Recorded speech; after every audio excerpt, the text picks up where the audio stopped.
우리 앞뒤적으로 바라보시면서 인사하겠습니다. 사랑하고 축복합니다. 네, 사랑하고 축복합니다. 오늘 말씀의 제목은 억울하십니까? 네, 이 제목을 가지고 우리 함께 은혜를 나눠보고자 합니다. 여러분들 혹시 이런 마음들 가져보신 적 있나요? 나는 분명히 좋은 의도로 했고 또 나름 정직하게 살았고 또 나름 이렇게 남들을 도우기도 했고 또 기도하면서 결정하기도 했습니다. 그런데 돌아오는 건 어떠한 오해와 또는 상처와 그리고 외면. 우리 회사에서 누구보다 성실히 일했는데 오히려 오해를 사고 곤란한 그 상사는 그걸 알아주지 않고 또 실적은 다른 사람의 몫이 되는, 또 교회에서 누군가를 위해서 열심히 헌신을 했는데 오히려 오해를 사고 이 곤란한 상황이 된 경우, 또 가족이나 친구나 연인에게 정말 진심을 다했지만 그 마음을 외면당한 적. 그럴 때 우리 마음 가운데서 이 올라오는 이 질문은 뭡니까? 하나님, 왜요? 왜 제가 이런 일들을 겪어야 되죠? 우리 읽은 오늘 본문 말씀 속에 이 다윗 역시 그렇습니다. 이 억울한 상황에 맞닥뜨립니다. 자신이 목숨 걸고 구해준 이 성읍의 사람들, 그일라 사람들. 자, 그런데 바로 사람들이 이 다윗을 배신하고 사울에게 넘기려 한다는 사실을 알게 됩니다. 하지만 다윗은 그 억울한 상황 가운데서 감정보다는 하나님의 뜻을 먼저 구하는 이 모습을 볼 수 있습니다. 하나님께 묻고 그리고 말씀대로 반응하고 조용히 자리를 옮기죠.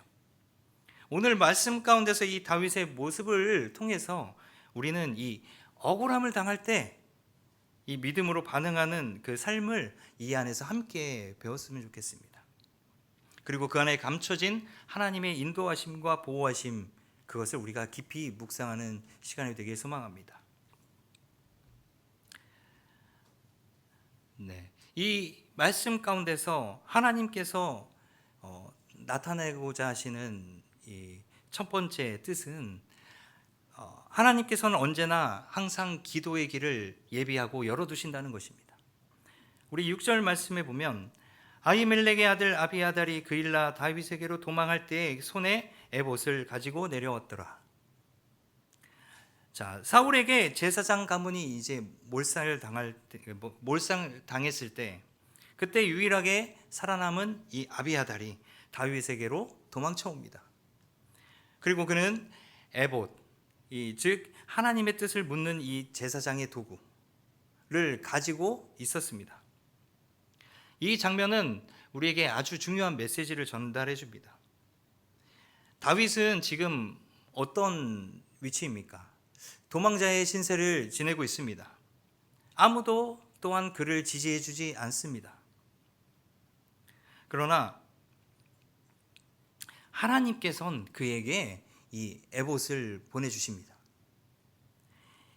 즉 이것은 하나님께서 다윗과 이 연결고리를 끊지 않으셨다는 그 증거를 나타내심이고, 또 하나님께서 다윗에게 이 기도의 통로를 계속해서 열어두신다는 증거입니다.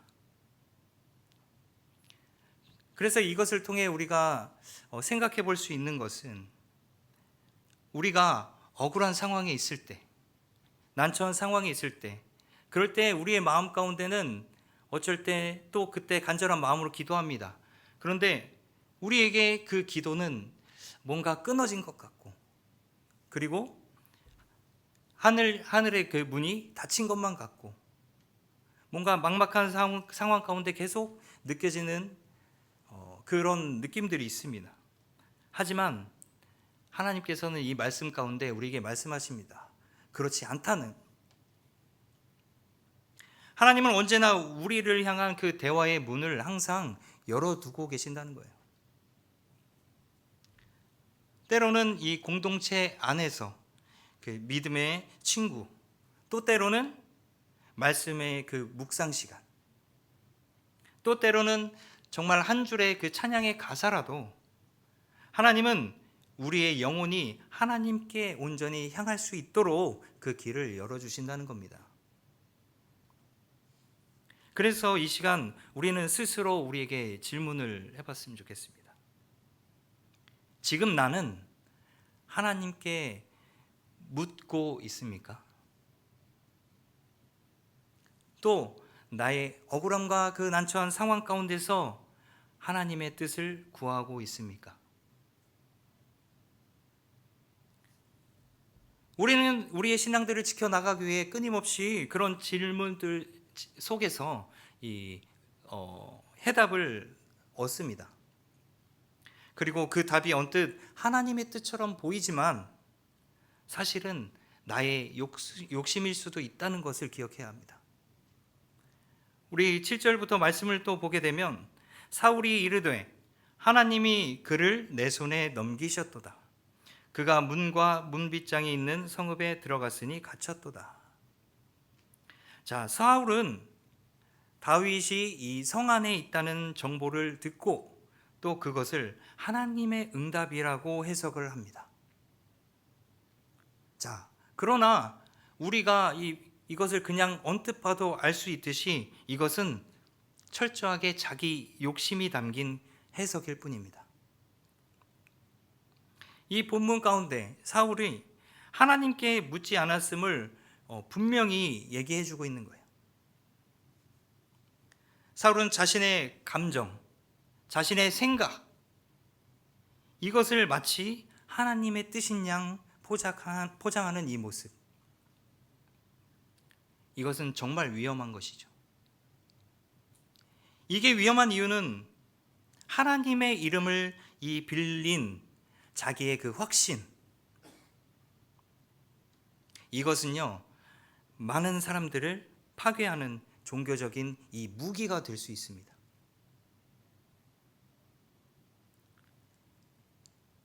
그런데 이것은요 우리의 신앙생활 속에서도 이런 착각이 일어날 수 있다는 겁니다.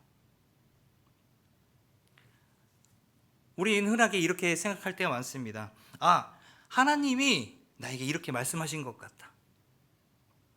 하나님이 이번에 나에게 확실하게 응답해 주신 것 같다.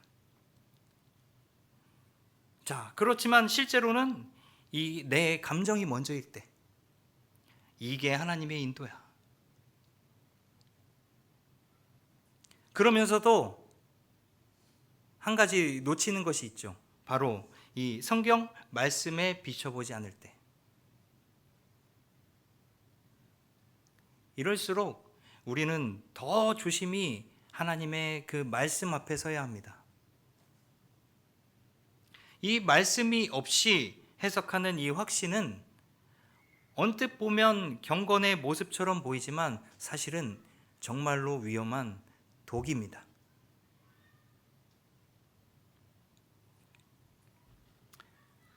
우리는 그래서 그 말씀 앞에 확인을 받고 하나님께 묻는 그러한 믿음이 필요합니다. 우리 9절부터 또 말씀을 보게 되면 에봇을 이리로 가져오라 하고 또 11절에 보면 그 일날 사람들이 나를 그의 손에 넘기겠나이까? 지금 어떤 모습입니까? 다윗이 하나님께 묻고 있는 모습입니다. 자, 다윗이 하나님께 이런 상황에도 하나님께 묻고 있는데 하나님의 응답은 어떤가 보겠습니다. 이 하나님의 대답은 참으로 충격적입니다. 그 일날 사람들이 너를 넘길 것이다. 여러분, 다윗은요 이 성읍을 위해서 목숨 걸고 싸웠습니다.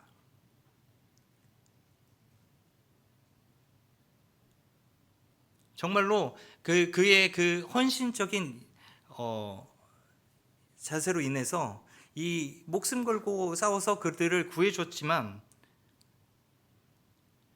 돌아오는 대답은 그들이 자신을 배신할 거라고. 자, 이건 너무나 억울합니다. 그러나 다윗의 모습은요 감정에 요동치지 않고 감정에 휩싸이지 않고 또 다시 하나님께 묻고 또 묻습니다.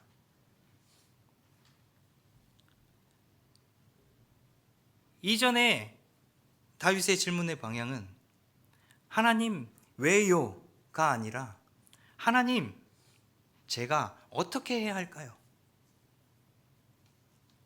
하나님 이 상황 가운데 제가 앞으로 어떻게 해나가야 할까요? 우리도 마찬가지로 그동안 우리들의 신앙생활 또 말씀을 듣고 배운 가운데 그것을 통해서 우리는 기도하고 하나님께 묻습니다. 그런 억울한 상황 가운데서도 기도합니다. 자, 그런데 우리가 자주 묻는 질문은 하나님 왜요? 왜 하필 그게 전가요? 왜 그런 일들이 나에게 주어지나요?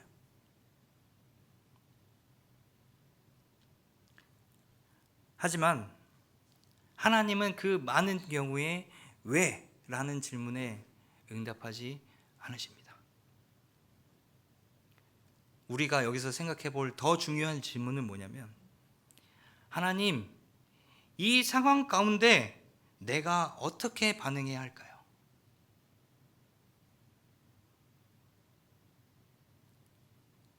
다윗은 분명히 억울한 상황입니다.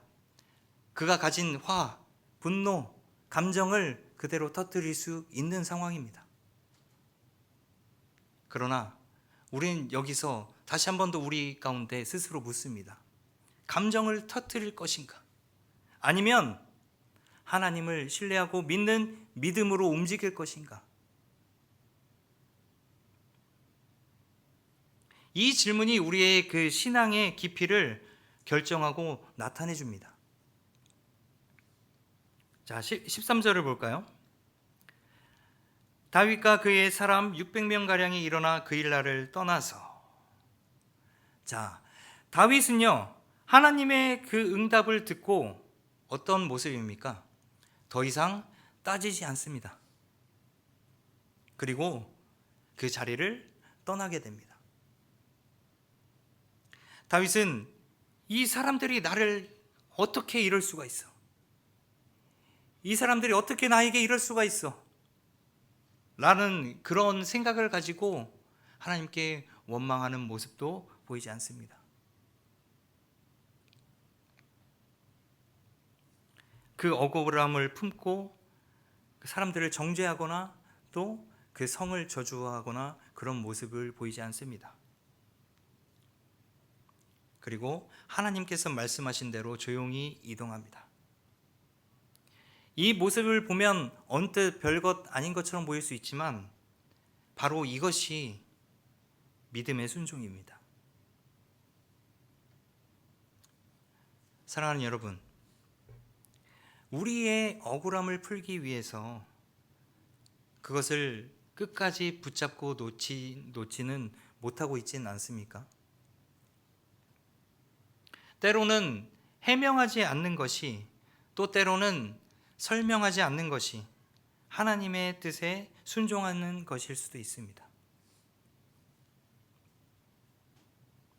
사람들은 내가 침묵하면 자기 마음대로 오해하고 자기 마음대로 그 말들을 불리고 또 그것으로 인해서 우리에겐 고스란히 상처로 돌아올 수 있습니다.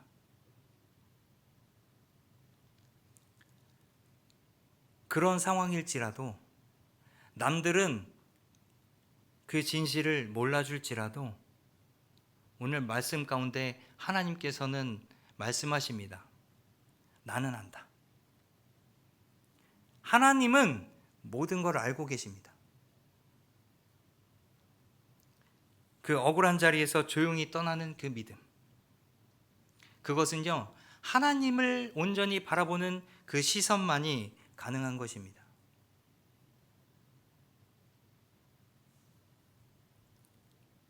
우리 14절 말씀 다 같이 한번 읽어볼까요? 14절 말씀 시작.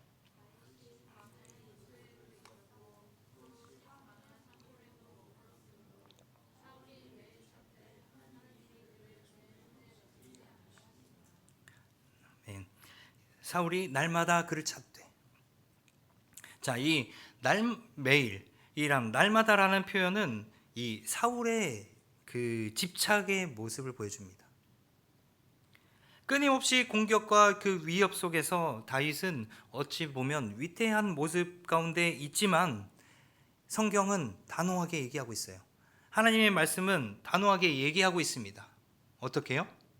하나님이 넘기지 않으셨다. 하나님이 넘기지 않으셨다.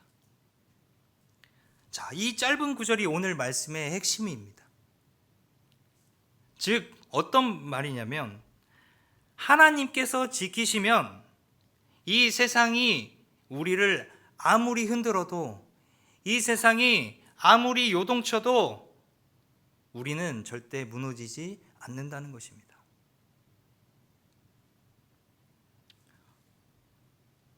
꼭 억울하진 않더라도 혹시 여러분 상황이 이 사울에게 쫓기는 것처럼 느껴지는 그런 순간들이 있으십니까? 지속되는 억울함과 또는 계속되는 고통과 그리고 사람들의 이유 없는 그 외면 가운데서,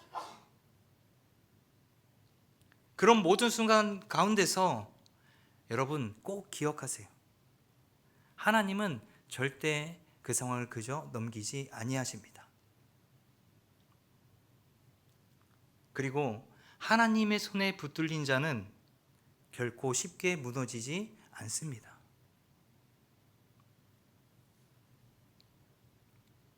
이 다윗의 억울한 모습은요, 단지 그의 개인적인 이 시련이 아니라 또한 이 성경의 이 억울함을 통해서 무엇을 나타내냐면 바로 예수 그리스도의 이 고난을 나타내고 있습니다.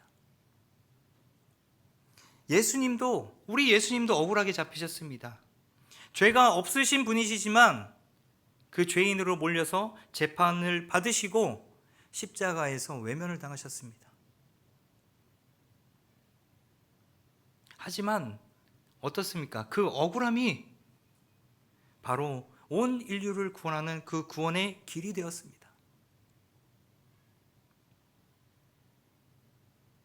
그래서 우리의 억울함도 전혀 의미 없는 그 고통이 아니라는 것을 여러분 믿으시기 바랍니다. 그 안에 우리의 생각은 그 안에 하나님의 일하심, 그 속에 은혜가 숨겨 있다는 것을 여러분 기억하셔야 합니다.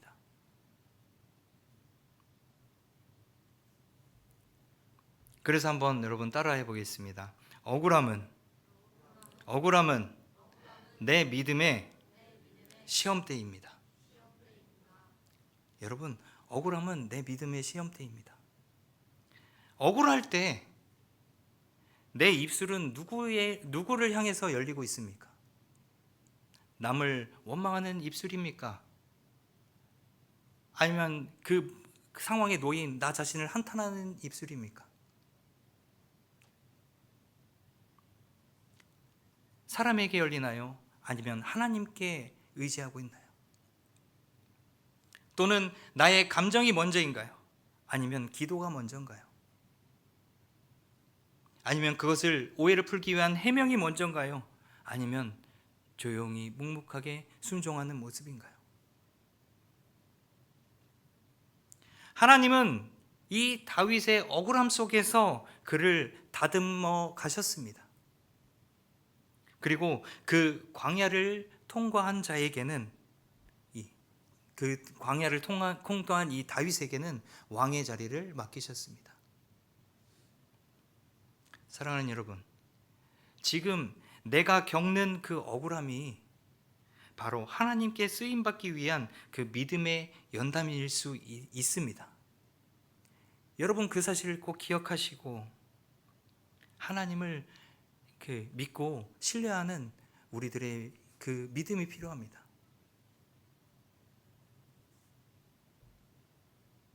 그래서 오늘 말씀 가운데 하나님께서 이렇게 우리에게 말씀하고 계십니다. 얘야, 억울하냐?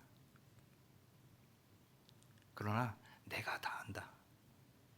내가 항상 너를 지키고 있다. 우리는 그래서 감정보다 하나님의 말씀을 붙들기 소망합니다. 분노보다 하나님 앞에 기도로 엎드림을, 여러분 그러한 신앙을 갖길 소망합니다. 그리고 해명을 하기보다는 조용히 묵묵히 우리 하나님의 뜻을 순종하는 그 선택을 하시길 소원합니다.